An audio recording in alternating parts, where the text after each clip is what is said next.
Welcome to Dig, a history podcast.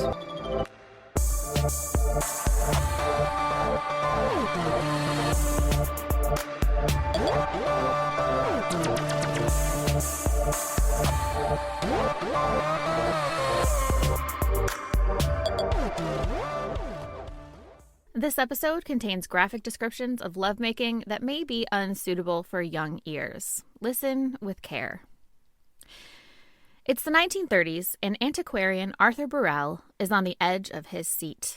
He's been working on the cipher created by his friend John Lister's ancestor, a woman named Anne.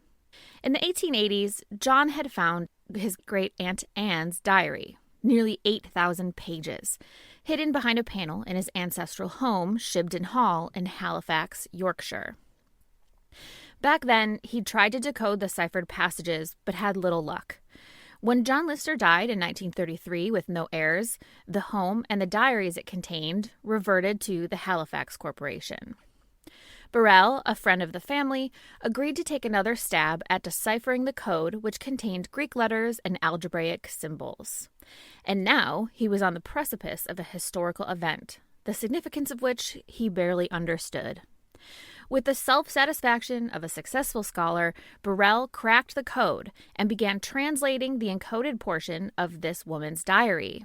But very quickly, he began decoding passages that worried him immensely. This woman recorded with unladylike frankness her bodily functions. Quote, up at 7, to the pot. Long, very thick piece with some difficulty. She even confessed to self-abuse, noting with an X or cross in the margins of her diary when she was compelled to masturbate. Quote, incurred a cross thinking of Miss Walker.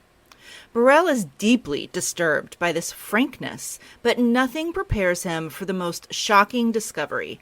First, Anne Lister, secretly dressed as a man in the privacy of her own rooms, recording her cross-dressing affairs in code. Second, Anne wrote extensively of intimate feelings for other women, referring to some women as her wife and herself as their husband. Thirdly, and most shocking of all, Anne Lister had sex with other women, recording the number of orgasms she and her partners experienced during their lovemaking. Burrell slams close the volume he's working on and mops his brow. He's convinced. These events, these sentiments, these words must never see the light of day. Burrell immediately contacts John Lister, recommending he destroy the diary to wipe this shocking account from the historical record. He's certain the Lister family would never recover from this scandal if their ancestors' activities became known. Thankfully, the Lister family didn't take his advice. Still, it took another half-century before the decoded passages of Anne Lister's diary were available to the public. Today, we're telling the story of Anne Lister's life in her own words, with a special emphasis on her search for a great love. But along the way, we'll also try to give you some examples of why her diaries have been deemed the most important documents in LGBTQ+ history. I'm Marissa. And I'm Elizabeth. And we are your historians for this episode of Dig.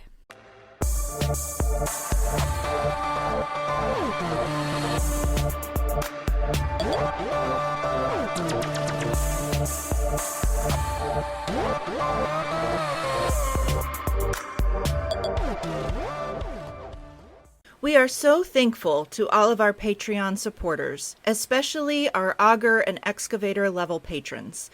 Carl, Alyssa, Maria, Colin, Denise, Edward, Jesse, Judy, Karen, Lauren, Lisa, Megan, and Susan. We can't thank you enough. Listener, if you enjoy what we do here but aren't yet a patron of the show, it's easy. Just go to patreon.com/digpodcast to learn more. Anne Lister was born in 1791 in Halifax, England, to a wealthy, landowning family. From a young age, Anne was an intelligent, confident, extroverted, and physically active girl. She was intellectually curious in the extreme, devouring the classics, mathematics texts, and teaching herself several languages. She ate sparingly and exercised vigorously. Unusually for the time, Anne was designated as heir to her family seat, serving for some of her life as the Lister family matriarch. As such, she recorded her dealings with the families of Halifax and Yorkshire's larger social milieu. She traveled extensively and pursued risky endeavors like climbing treacherous mountains, ignoring war-related travel bans, and braving the Russian winter. And perhaps most important to our purposes here, she's considered history's first modern lesbian. Before her words were available for the public to read and discuss, Anne Lister's diaries were studied by a motivated contingent of women scholars. When Muriel Green in the 1930s, Vivian Ingham, and Phyllis Ramsden in the 1960s began studying and transcribing the diaries, they were allowed to only under the condition that they did not publish any of the inappropriate material. For decades, only a few people in Halifax knew about the coded contents of the journal. When Phyllis Ramsden encountered, quote, objectionable material, she omitted it from the transcriptions with a note that it was, quote unquote, nothing of interest.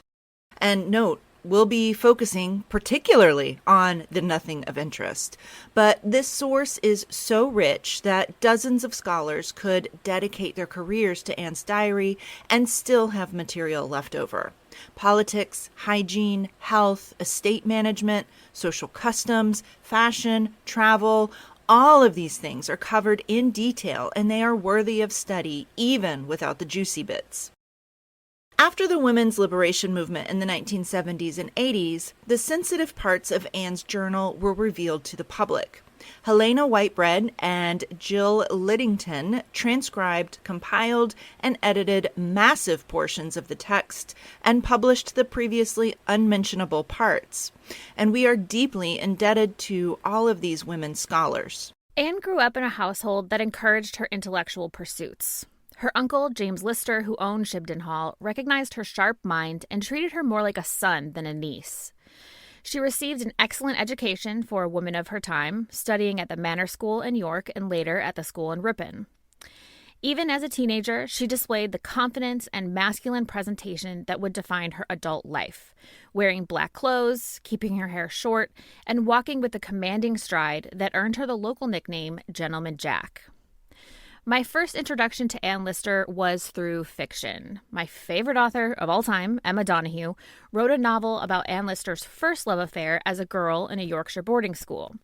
Donoghue's novel, Learned by Heart, tells the story of Eliza Rain, a half-caste girl in an uptight ladies' boarding school in the 1800s. Though Donoghue's character is partly fictionalized, the real Eliza Rain's story requires little dramatization. Eliza Rain was the illegitimate daughter of an East India Company surgeon and his Indian lover, and illegitimate because interracial marriages were not officially recognized. Eliza and her older sister spent their childhood in Madras. Their lives took a turn for the worst when their father became ill and returned to London for treatment. He died during the journey, leaving his girls in the care of an EIC colleague, William Duffin. Duffin arranged for the girls to be brought to London, where they attended boarding school from 1802 to 1804. In 1804, they were brought to Duffin's family seat in Yorkshire and enrolled in the Manor School. Eliza boarded at the school, but due to her biracial or quote-unquote half-caste and illegitimate status, she was housed in the school's attic, separately from the other students. It was in this attic room, dubbed affectionately by the girls as the Slope for its sloped ceilings, that Anne Lister joined Eliza as a roommate. Anne was disruptive and strange. She was not particularly deferential to authority, and the courses at the Manor School were either too easy for her, like with reading and writing, or of no interest to her at all, like needlepoint. Anne and Eliza made an odd pair. By all accounts, their relationship turned romantic in short order, and they used the privacy of the Slope for frequent sexual encounters. By the end of 1804, the two had pledged themselves to each other, referring to themselves as husband, that would be Anne, and wife, which was Eliza. The two planned to abscond and live together in southern Europe once Eliza's trust became available to her when she reached adulthood. For Eliza, these vows were lifelong. She wrote love letters to Anne for the rest of her life. But Anne's feelings for Eliza changed between 1806 and 1808, when the girls were made to spend some time apart. Anne may have been expelled from the Manor School. Eliza began to suspect that Anne's affections were waning. In one of her letters to Eliza, Anne wrote, quote, "I assure you, Eliza, that I am very steady in my attachments, and though not deemed of an affectionate disposition, I feel that I can be strongly attached to my dear and best friend, E.R." By 1810, Eliza was extremely unhappy and living with an elderly cousin, which was a condition of her inheritance. Her letters to Anne reek of desperation. In them, Eliza refers to Anne's new love interest, Isabel Norcliffe. Anne showered attention on Isabel, but she was also distracted by the death of one of her brothers. In an attempt to resolve the issue of Eliza's now unrequited love, Anne suggested that Eliza marry a Halifax man named John Alexander. Increasingly enraged by Anne's rejection and frustrated with her lack of control over her living situation, Eliza began to self-destruct. She had fallings out with her distant English family and her guardians, the Duffins. In 1813, Anne's last surviving brother, Sam, died in a drowning accident, leaving Anne as the ultimate heir to the Lister estates. Preoccupied with family affairs and a host of new love interests, more on this to come, Anne neglected Eliza further. In a cruel twist of fate, Eliza was committed to an insane asylum owned by the father of the woman who would become Anne's third lover, Mariana Belcombe, in 1814. She was imprisoned there until the asylum closed in 1853. There is at least some evidence that Eliza's obsession with Anne may have contributed to Eliza's commitment to the asylum. After her commitment, Eliza asked Anne to obliterate evidence of their romance. Quote, "The particular question I had to ask is, if you have our school letters, though they be still in your possession, I beg you will burn them whenever it may be convenient."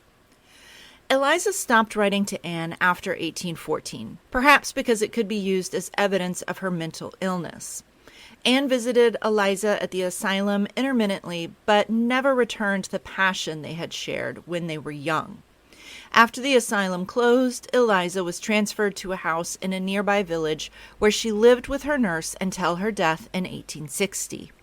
In 1817, when Anne was sorting through her papers, she explored Eliza Rain's letters, and she recorded in her diary, quote, "My heart bled at the remembrance of the past. Poor girl, she did indeed love me truly." While Eliza's same-sex desire contributed to her lifelong commitment to an asylum, Anne Lister maintained her freedom. Perhaps her whiteness, Englishness, and wealth shielded her from fates like Eliza's. Averill writes about this in her book a little bit.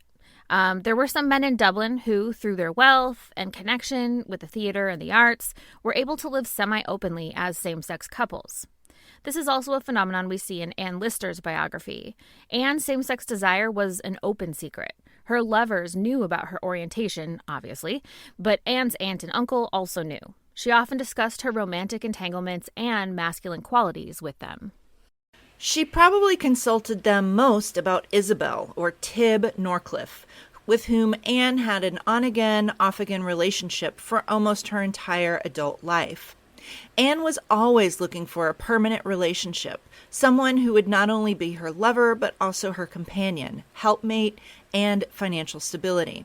While the Lister family was, in theory, wealthy and landed, in reality they struggled with money.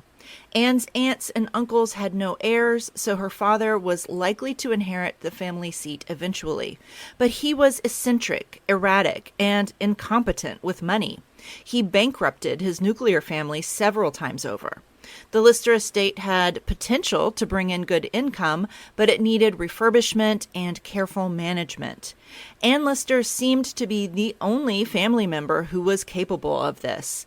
This is why she was designated as their heir to the Lister estate from a young age. Like most people in the 18-teens and 1820s, Anne viewed possible partnerships through not only the lenses of love and sexual compatibility, but also as a contract that had the potential to either enrich or impoverish her estate. The problem was that Anne needed injections of capital to invest in the estate to make it the income-generating asset she knew it could be. Isabel Norcliffe had potential to make the Lister estate financially stable. She was the heir to a sizable estate. This was extremely attractive to Anne, and Isabel, or Tib, as Anne called her, was a delightful companion and popular socialite. She was outgoing, well-traveled, and socially adventurous. But for Anne, her charms ended there. Anne was turned off by Tib's mannerisms, which were quite masculine, like her own. Anne felt that Tib had all the ingredients of a perfect partner, but that they were not arranged in such a way that could ever be acceptable to Anne. Tib drank too much, laughed too loudly, and was altogether too romantically and sexually assertive for Anne. While she cared deeply for Tib, it took a lot of convincing for Anne to accept her faults. So when future lovers betrayed Anne, she always came back to Tib as an option. In 1817, doubting her new lover, Anne wrote the following, quote, "As I was getting into bed, I began thinking how little confidence I had in Mariana, and how little likely it was that we should ever get together. I was very low. I felt that my happiness depended upon having some female companion whom I could love and depend upon, and my thoughts naturally turned to Isabella. I got out her picture and looked at it for 10 minutes with considerable emotion.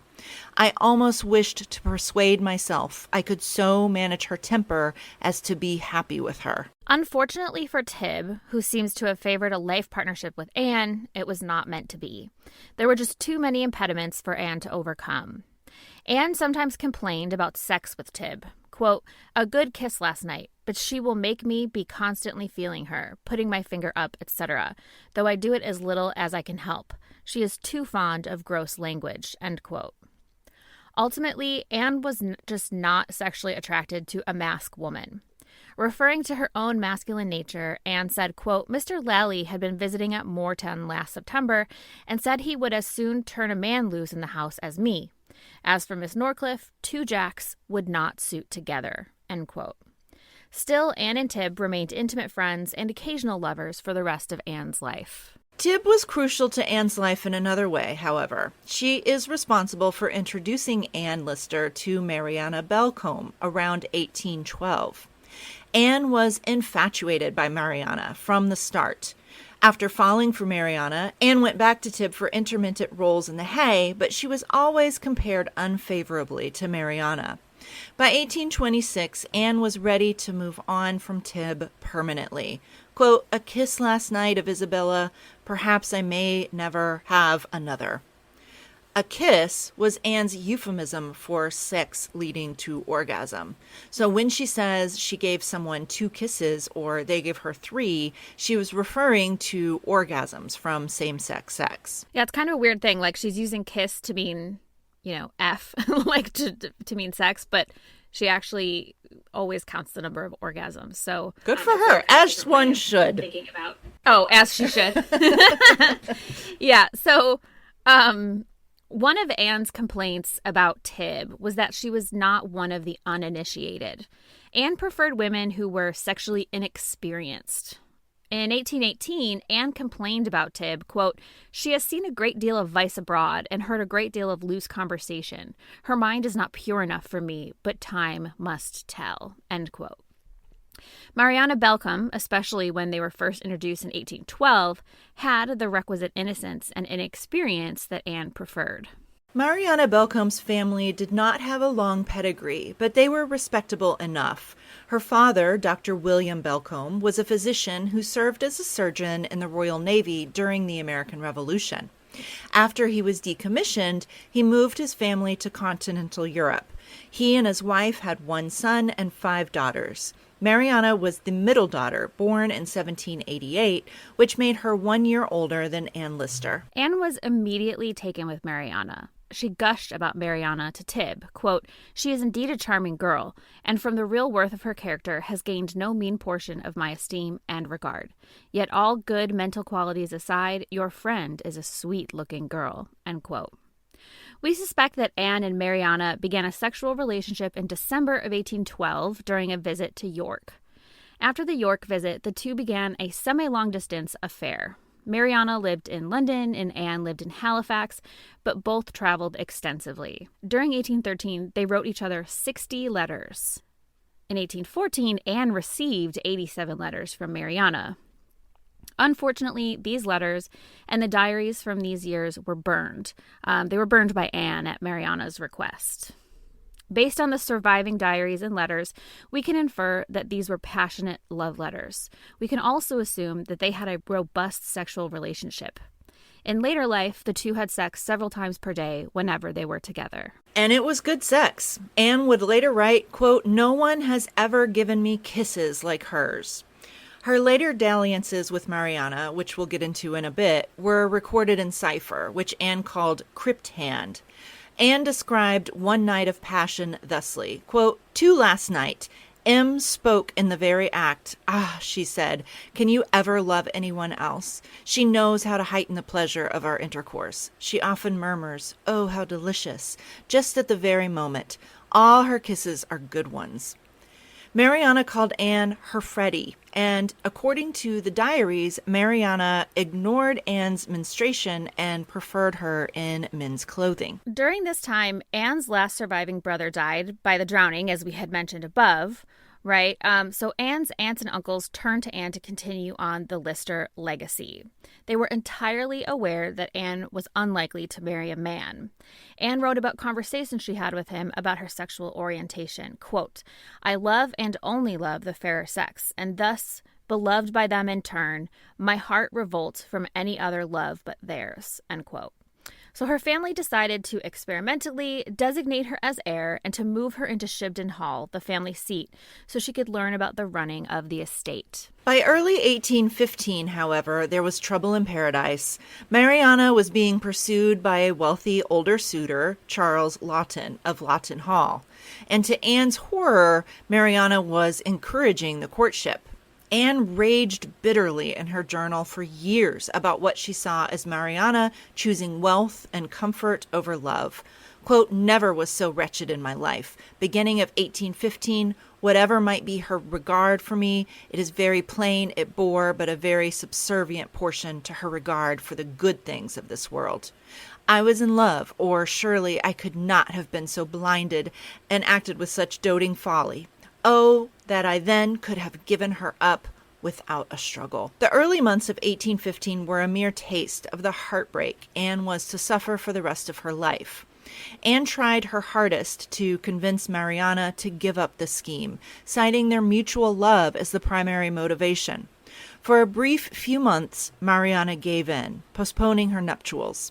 Mariana's family even intervened, begging Anne to not disrupt the courtship and acknowledging that Mariana should marry for financial security, even if she didn't like Charles Lawton. Anne reveled in her victory over Mariana's marriage plans and wrote fondly of these months, quote, "Surely no one ever doted on another as I did then on her. I fondly thought my love and happiness would last forever." But she was wrong. In March 1816, Mariana married Charles Lawton and moved into Lawton Hall. But Mariana wanted the best of both worlds. She reasoned that as a wealthy, landed, married woman, that she would have bottomless resources to travel with Anne and continue their romance. Mariana hoped to give her husband an heir and then enjoy his wealth with her girlfriend on the side. So Mariana and Anne continued their romance intermittently. Mariana was able to convince Anne that this was just a detour in their great romance. She reasoned that since Charles Lawton was 2 decades older than her, that she would be widowed in short order. Then she'd have a large inheritance to bring with her to Shibden Hall, where she'd live the rest of her life with Anne. The insufficiency of this arrangement, however, became clear to Anne directly after the marriage. Charles and Mariana Lawton went on an extended honeymoon for 6 months, accompanied by an aristocratic retinue. Mariana's eldest sister, Nance, came along to help Mariana get settled into married life. Anne Lister met up with the party on occasion. During a trip to Buxton, a spa town, Anne flirted with Nance Belcombe. Anne was jealous of the sex she knew Mariana was having with her new husband. During this dalliance with Nance, Anne Lister behaved in a way that most would interpret as abusive nowadays.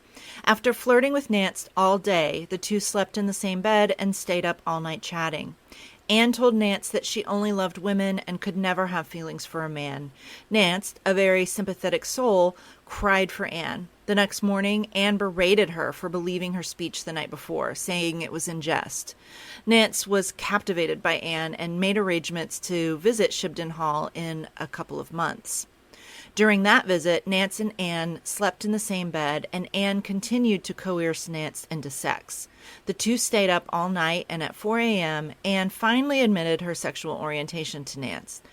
Anne told Nance that she was attracted to her and asked her if she liked Anne any less for having learned this secret about her.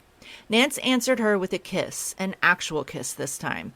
Anne was convinced that Nance had been conquered, but the sex stopped midstream because of Nance's nerves. Quote, "We went to great lengths, as we had often done before, such as feeling her all over, pushing my finger up her, etc. But still she did not get the last extremity." Anne used Nance's reticence against her. After a couple days of coercion, Anne picked a fight with Nance, saying that, quote, she was acting unfairly, and that she, quote, ought either to make up her mind and let me have a kiss at once or change her manners altogether, end quote. Anne doesn't write much about Nance's replies, but Anne's guilt-tripping must have worked, because 2 days after this argument, Anne writes, quote, "Had a very good kiss last night, and Anne gave it to me." So Nance's real name is Anne, but they call her Nance. So Nance gave it to me with pleasure, not thinking it necessary to refuse me any longer, end quote. After they went all the way, Nance was plagued by moral doubts. Anne's diaries are filled with her conversations with Nance about the morality of same-sex sex. Anne was effective at arguing away her lover's moral scruples with lesbianism. Anne saw her own sexual attraction as evidence of the naturalness of same-sex attraction and same-sex sex. Quote, "I urged in my own defense the strength of natural feeling and instinct, for so I might call it. When we leave nature, we leave our only steady guide, and from that moment become inconsistent with ourselves," end quote. After 3 weeks of this philosophizing to appease Nance's guilty conscience, Anne grew tired of her. She gave Nance an excuse about her family needing quiet and asked Nance to leave. Anne described her feelings for Nance this way, quote, "I do not admire her, but rather feel a sort of disgust for her. She is not nice, and her breath is disagreeable. However, her manners made me feel desire." After the lukewarm dalliance with Nance, Anne took a break from romance and focused on her studies. But in January of 1817, Anne had an opportunity to meet with Mariana, who showed up unannounced at Anne's home during a trip to York.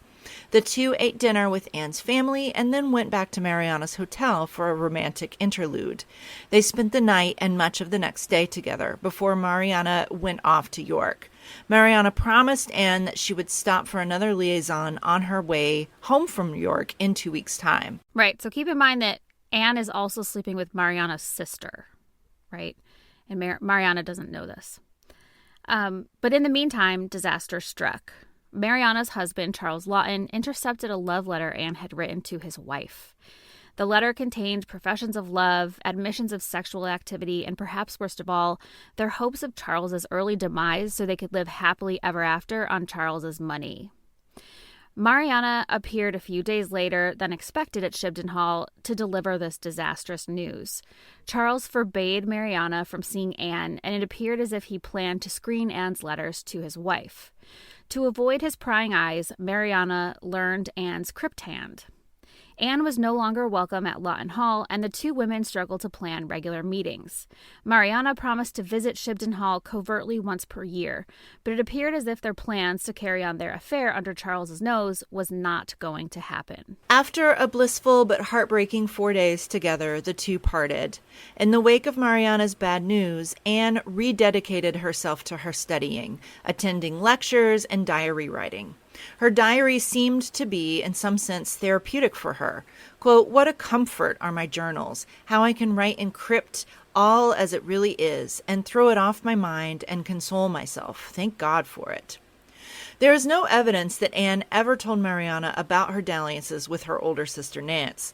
Anne's diary suggests that she was, for most of her life, on the lookout for a life partner, even when she was hot and heavy with Mariana.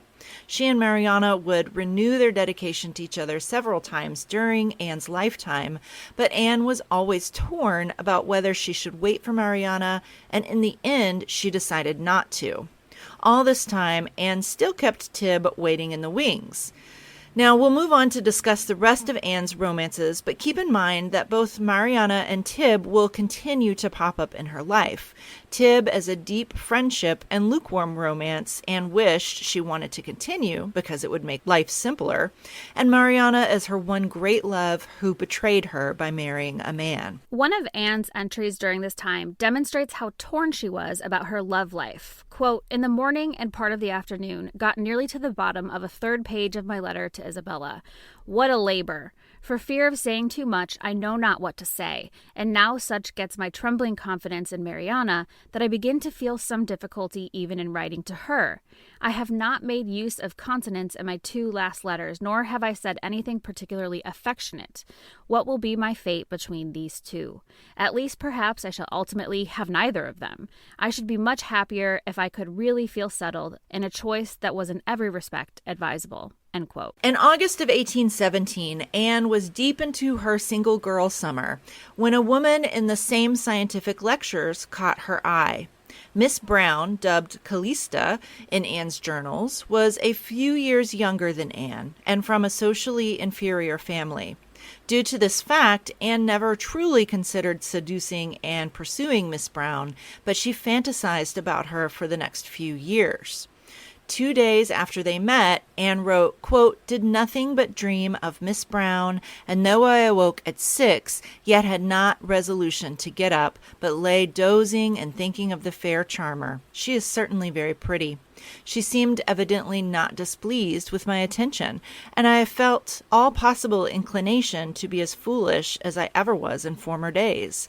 In fact, I shall be much better out of the way of the lovely Maria, for such is her name, than in it." She's saying, like, I know this is bad for me, but I still want her. Well, who's Maria? It's Miss Brown. Oh, okay, because you said she called her Callista, but then... She does, but Maria is her actual first name, I guess. She calls people by different names all the time. Like, she calls Tib Isabel and Isabella and Tib. She calls Miss Brown without an E and Miss Brown with an E. So it's just one of those things where it's sort of unclear, and I think colloquially people went by different things, you know, even if their legal name was different. So that's who she's talking about, Miss Brown, and she's saying, like, this is no good for me, but I'm still going to do it. Okay. So Miss Brown is mentioned often in the diary for the next year, but Anne appears to have not made any headway with her. By August 1818, Anne is doing her best to forget her Callista. She wrote, quote, "Thought the matter seriously over, lamented, prayed God to have mercy on me and to help me, and resolved never more to mention Miss B, and to avoid her entirely for the last time." End quote. But upon her next meeting with Miss Brown, Anne was again smitten. Over the next 2 days, she wrote, quote, "How changed since last night when I declared to seek after the girl only once more. This once has done the business. I like her, and this morning's walk and having got her to meet me tomorrow have certainly made me, shall I call it, happier than I was before. At any rate, she does not show any antipathy to my attentions." And then she wrote, quote, "This meeting with Miss B seems to have stimulated and roused me altogether. I cannot live happily without female society, without someone to interest me." End quote. All this time, though, Anne never pursued sex with Miss Brown or professed her romantic feelings towards her. This is likely because she knew Miss Brown wasn't the perfect match. She brought no inheritance or prestige to the match, and Anne already had 2 imperfect matches in Tib and Mariana, which taunted her. This is fortunate because in 1819, Miss Brown got engaged to a Scotsman named Mr. Kelly. Unlike Mariana's sham of a marriage, Miss Brown's engagement appeared to be a love match. Anne wrote, quote, "She told me I was the only one in Halifax to whom she would have mentioned the present case, but she is in love, it seems, and this gives me little hope of making much impression on her in the amatory way." With Miss Brown out of the picture, Anne Lister turned back to Tib and Mariana. Tib stayed at Shibden Hall for some of 1819, and Anne could tell that they were not on the same page. Quote, "Poor soul, she little thinks how things are. She feels secure. I scarce can bear it. I wish she knew all, and all was settled." Apparently, Tib suggested the two move in together once Tib inherited her parents' estate. During this visit, it became clear to Tib that she didn't have Anne's heart and that she would always share Anne with others.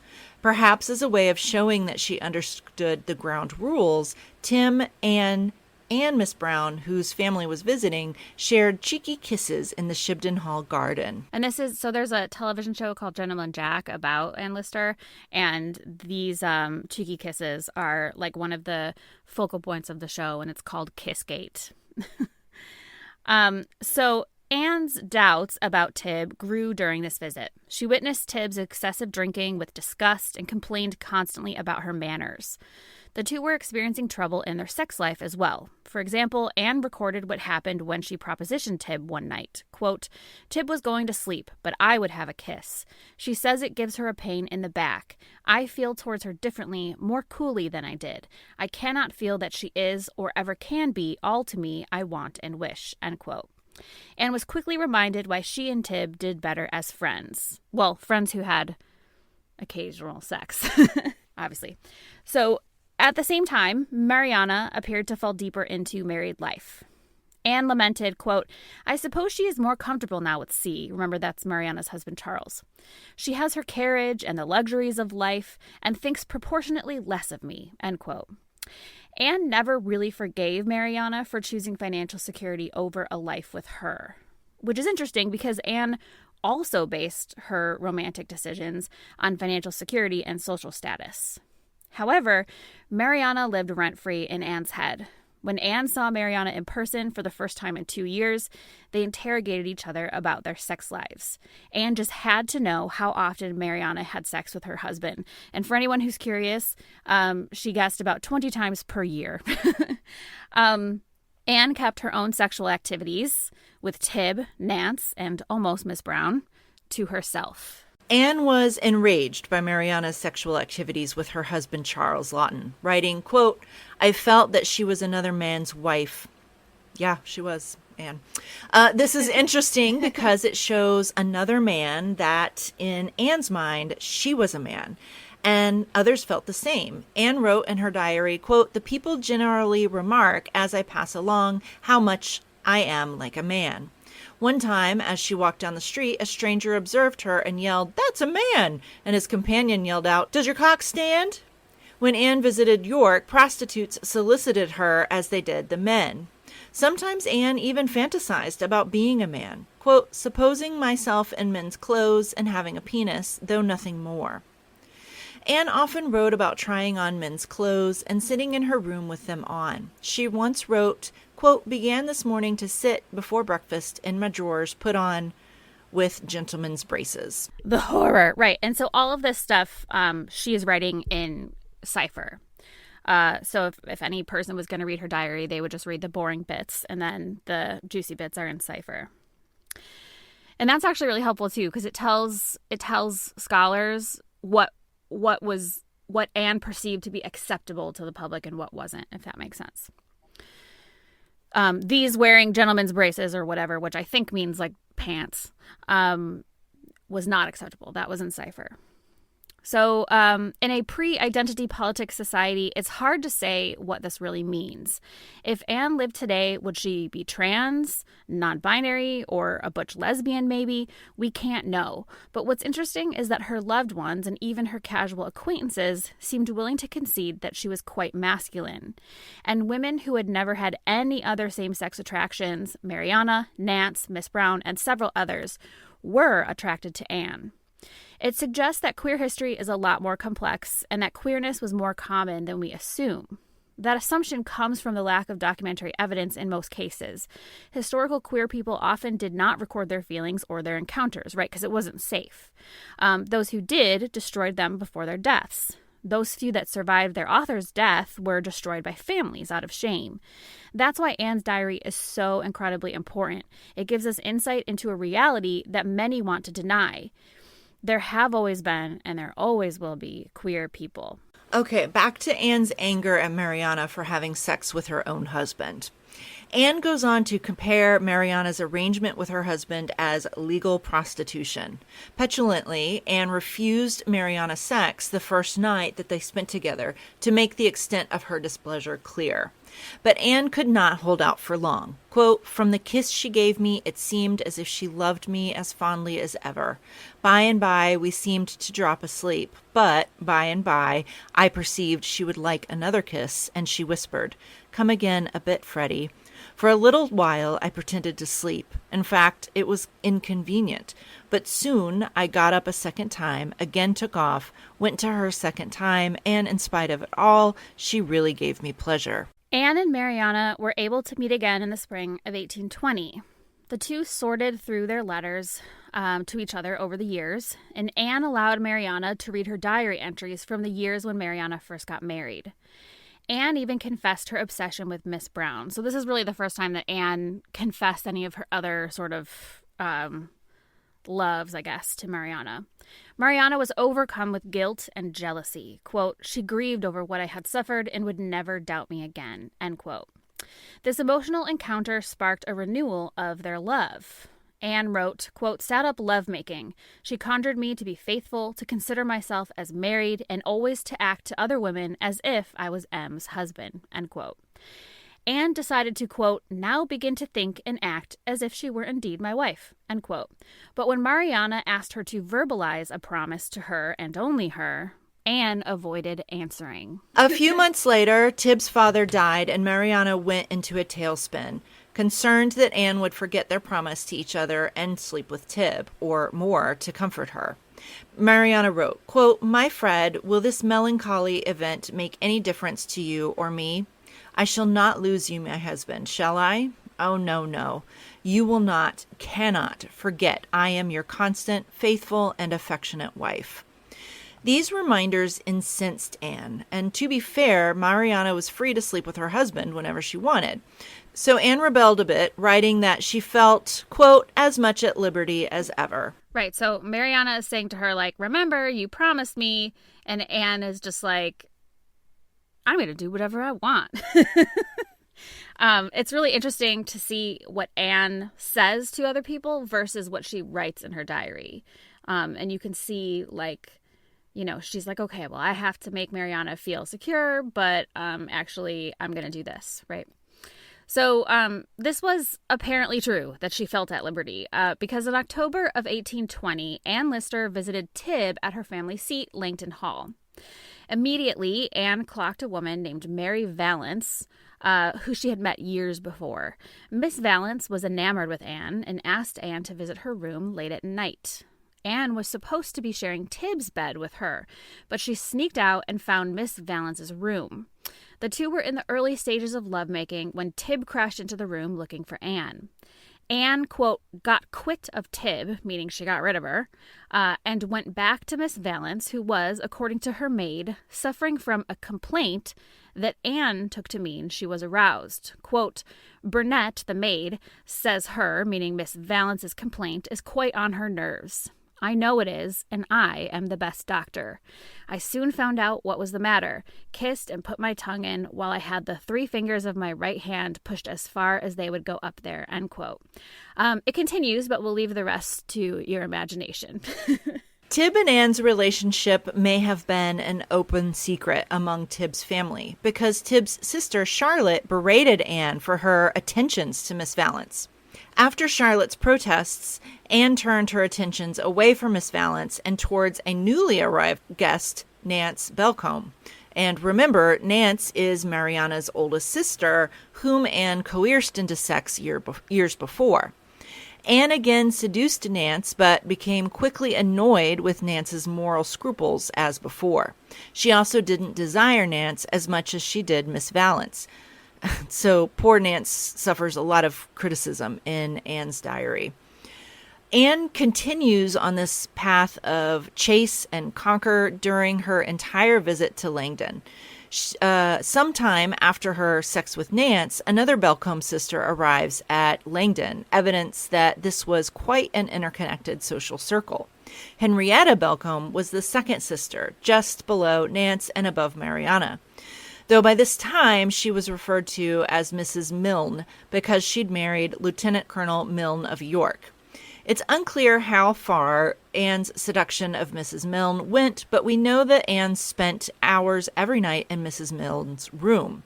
Both Nance and Miss Valence reproached Anne for neglecting them in Mrs. Milne's favor, to which Anne replied, quote, "Said I could not help it. Mrs. Milne was fascinating."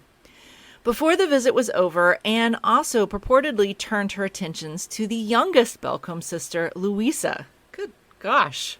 I know. She's obviously it's a little bit of self-destruction happening here where she's supposed to be with Tib. Tib's father just died and she's supposed to be comforting Tib. And instead of being with Tib, she's with Miss Valence and then with Nance and then with Mrs. Milne and then with Louisa. So she's having a lot of sex. So the visit lasted until January 1821, when all the guests, including Anne, finally left Tib's house. Anne relocated to the Belcombe home and had sex with Nance, quote, "whom I easily persuaded to sleep with me," end quote. Anne felt bad for using Nance for sex and for being unfaithful to Mariana 4 times over during the holiday, writing, quote, "I shall not think much about her, but get out of the scrape as well as I can. Sorry and remorseful to have been in it at all. Heaven forgive me, and may M, meaning Mariana, never know it," end quote. To assuage her guilt, Anne spent 4 hours writing Mariana a letter in which she promised from thenceforth to be faithful to Mariana. So she justified this to herself that the past 4 dalliances didn't really matter and that she was starting anew at the time of letter writing, but she also allowed Mariana to think that she was voicing the same promise that they had made months earlier before her affairs at Langton Hall.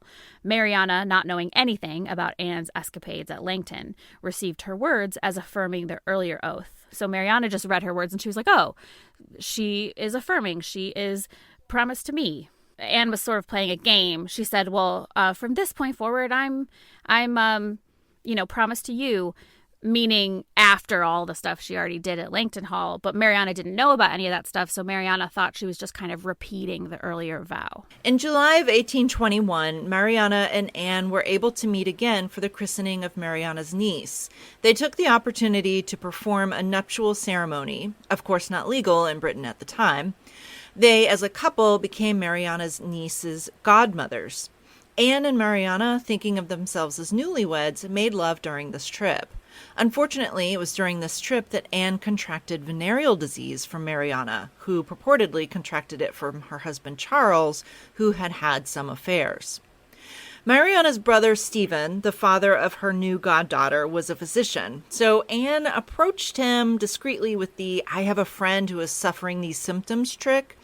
Anne was infected with venereal disease, believed by scholars to be trichomoniasis, for the rest of her life. It can be cured by antibiotics, but I think it's actually a parasitic infection. A few months later, Nance propositioned Anne again, but Anne refused, perhaps mindful of her new condition. Nonetheless, Anne had somewhat unenthusiastic sex with Tib a few months later. Quote, "I hope Tib will not have caught any infection from me. At the moment of my offering to sleep with her, I forgot this, and afterwards there was no retracting." Anne continued to go between Nance and Mariana for the following year.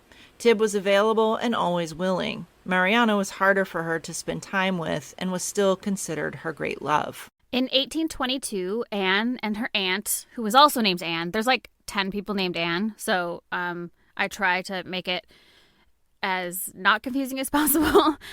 So Anne and her aunt visited the ladies of Llangollen. So Avril's episode from this series is about these 2 women, Sarah Ponsonby and Eleanor Butler, who lived their entire lives together. Their cottage became a place of pilgrimage for gardeners and closeted queers alike. Anne met only Sarah Ponsonby during her visit. Eleanor Butler wasn't present. She was ill. So her detailed description of Sarah, recorded in her diary, provides a fascinating insight into what she thought about this woman. Quote, "A large woman so as to waddle in walking, but though not taller than myself, in a blue, shortish-waisted cloth habit, the jacket unbuttoned, showing a plain, plaited, frilled habit shirt, a thick white cravat, rather loosely put on, hair powdered, the remains of a very fine face, coarse-ish white cotton stockings, ladies' slippers, shoes cut low down, the foot hanging a little over. Altogether, a very odd figure. Mild and gentle, certainly not masculine, and yet there was a je ne sais quoi striking." End quote. Anne tried to discreetly establish whether Sarah Ponsonby and Eleanor Butler were more than friends. She asked, quote, if they were classical, end quote, to which Sarah Ponsonby replied, "No, thank God. From Latin and Greek, I am free," end quote. So what Anne's trying to do here, because in sort of classical Greek literature, lesbianism and homosexuality were kind of common and accepted. And so Anne's trying to say, like, hey, you guys gay together? But I don't think Sarah Ponsonby quite understood what she was asking and was just like, no. Mariana, who had already visited the cottage some years before, wrote to Anne after this visit, quote, "Tell me if you think their regard has always been platonic, and if you ever believed pure friendship could be so exalted. If you do, I shall think there are brighter amongst mortals than I ever believed there were," end quote. The ladies of Llangollen gave Anne and Mariana hope that their life could be like that one day. In 1823, Anne met a new friend, Francis Pickford, who was called Frank by her friends. Pickford often visited her sister in Halifax, and she developed a reputation for being very masculine, like Anne Lister. The two met at a chemistry lecture and became fast friends. This seems to have been another Two Jacks situation.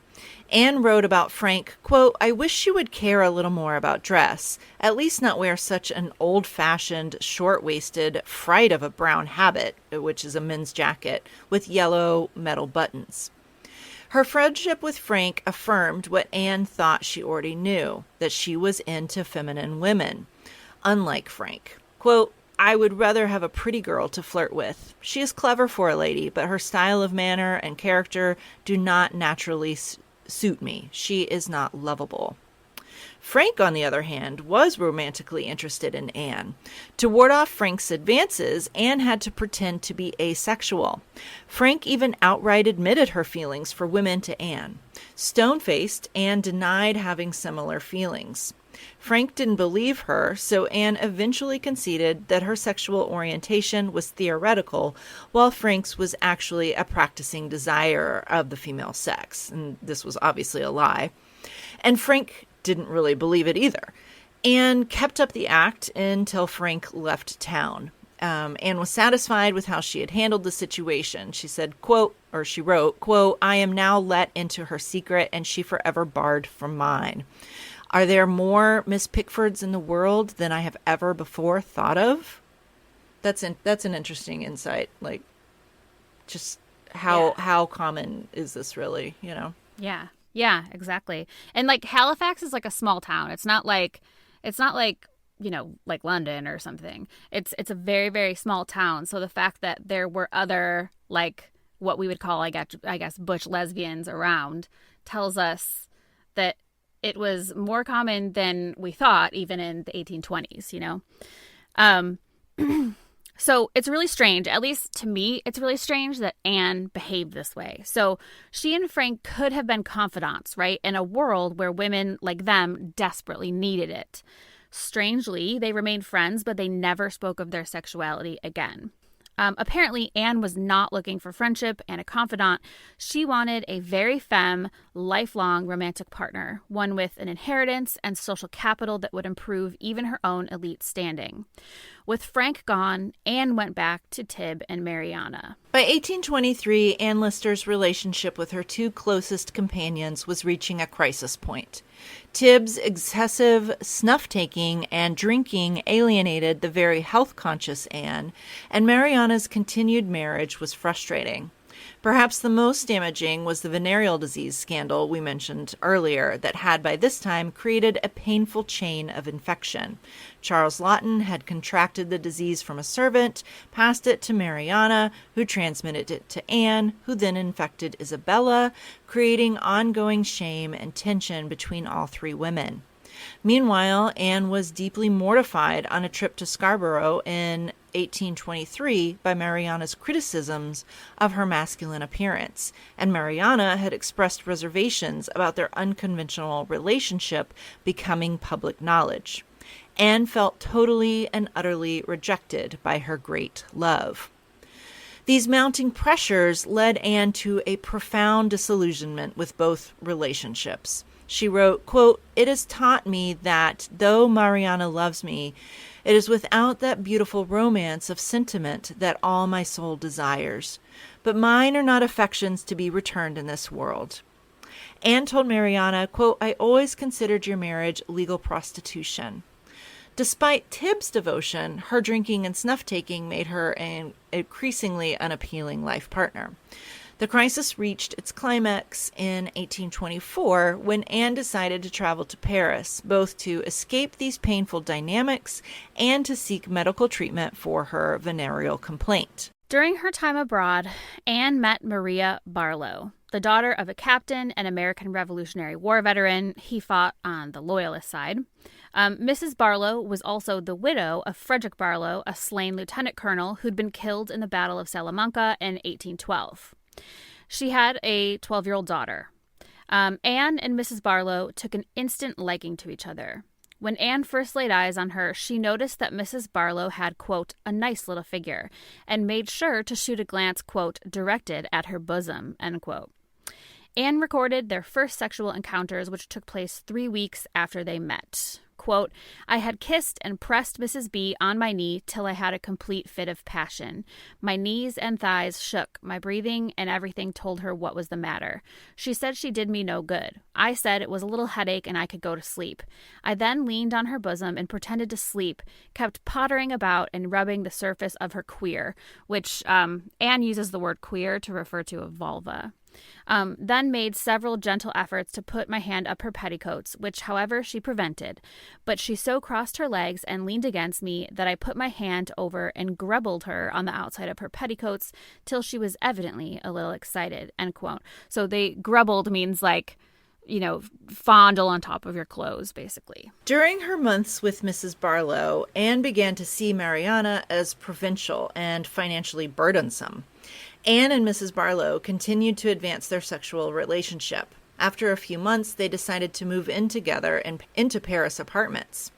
Anne's entries become increasingly graphic and sexual during this time.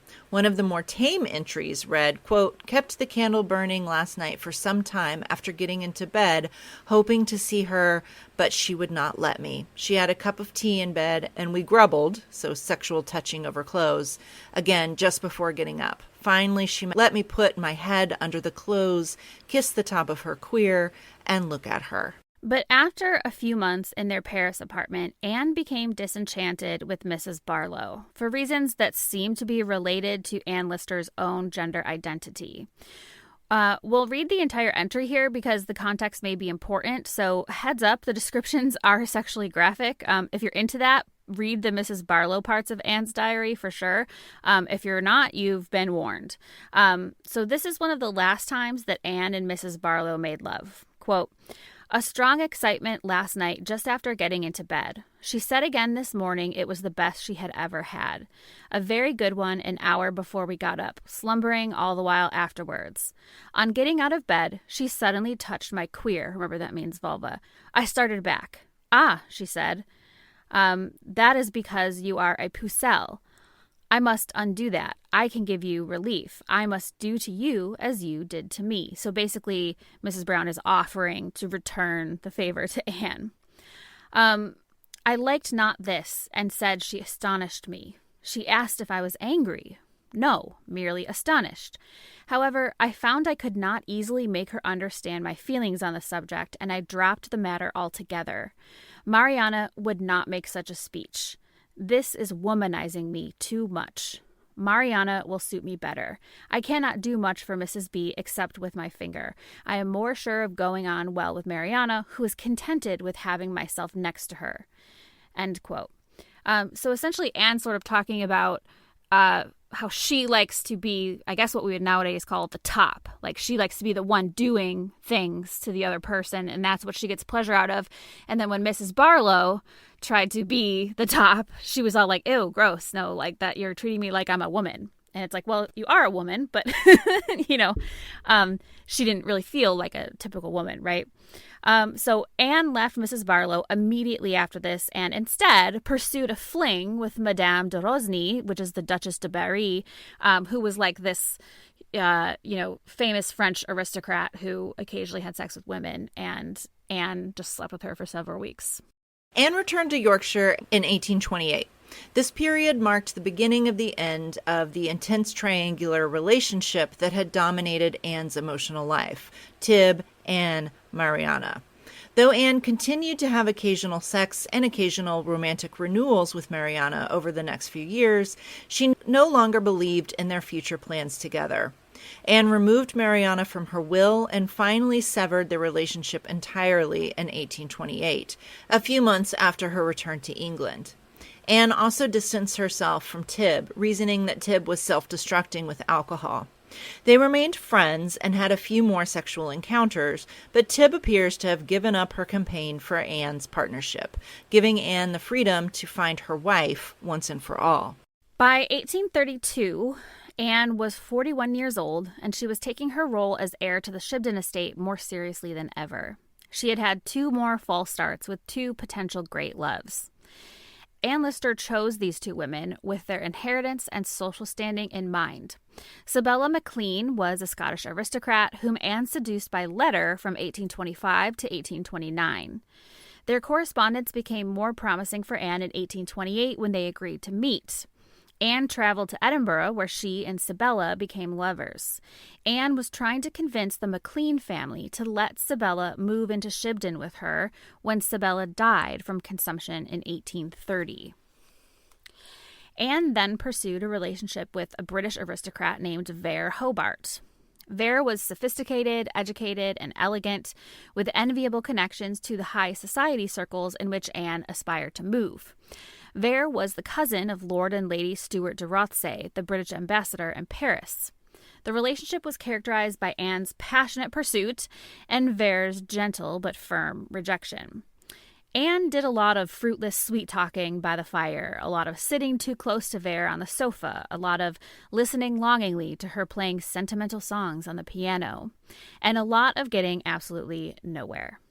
Anne would hang over Vere as she played piano and attempted to create romantic moments. This went on from 1829 to 1832, but then Anne's hopes were dashed when Vere accepted the proposal of a man. Anne was required to attend the wedding, where Vere gently told her what she already knew, that she just wasn't attracted to women. The actual words that Vere told her at the wedding was, "I'm just not like that." Which sounds very modern to me. I don't know, just really weird. It sounds like Anne isn't very good at taking a hint. I think that nowadays a lot of people would read her behavior as very predatory sometimes. And I think that is fair in some cases, like especially with Nance. And this is an example too with Vere. But the problem is that in a world where you can't be open about your desires and your romantic interests, you kind of have to be manipulative like that. Like, even people who did want to have sex with Anne kind of had to be cajoled into it because it was so taboo. So it's really, really hard to kind of interpret her actions after the fact now because, yeah, she seems predatory. And that guy in the beginning of the show, Burrell, he was like, oh my God, none of her female friends were safe from her, like kind of treating her like a predator.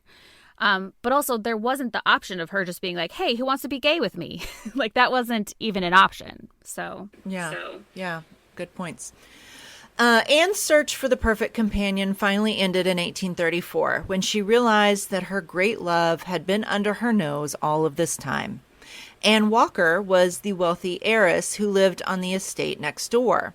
Though they had known each other for decades, it was only in 1834 that Anne Lister began to see Anne Walker in a romantic light. They soon began an intense romantic and sexual relationship. Anne introduced Anne to the estate management of Shibden Hall, and they attended social events together, living openly as a couple. In 1834, they took communion together at Holy Trinity Church and thereafter considered themselves married, again without legal recognition, of course. Anne Walker was very different from Anne's previous lovers. She was nervous, dependent, and easily manipulated. Anne was attracted to her wealth. Anne Walker was one of the richest women in Yorkshire, but she also felt genuine affection for her. Their relationship was both protective and controlling, with Anne Lister managing Anne Walker's finances and making most decisions for both of them. In many ways, Anne and Anne had a typical marriage for the 1830s. They bickered, they compromised, they rubbed each other's backs when they were sore, they confided in each other and occasionally pissed each other off. They even rented a pew in their local church like any 19th century hetero couple would do. The sexual aspect of their relationship was important to Anne Lister, though she found Anne Walker less passionate than her previous lovers. Anne Lister's diary records their intimate thoughts, noting both the physical pleasure and her sometimes frustrated attempts to awaken Anne Walker's sexual appetite. In her younger years, this occasional sexual incompatibility would have been a deal breaker for Anne Lister, but at this point in her life, it was something she was willing to endure, especially since Anne Walker enjoyed adventure and travel as much as Anne Lister did. It also helped that Anne Walker's estate was large and that it enriched the Listers' estate immeasurably. Anne Lister and Anne Walker faced challenges and opposition to their relationship, including from Anne's family, who were wary of Anne Lister's attempts to share in Anne Walker's inheritance. However, they pursued projects on the Shibden estate and traveled extensively together throughout Scandinavia, continental Europe, Russia, and the Middle East. When Mariana finally met who Tibb's sister Charlotte called her successor during a gathering at Lawton Hall, she was not impressed.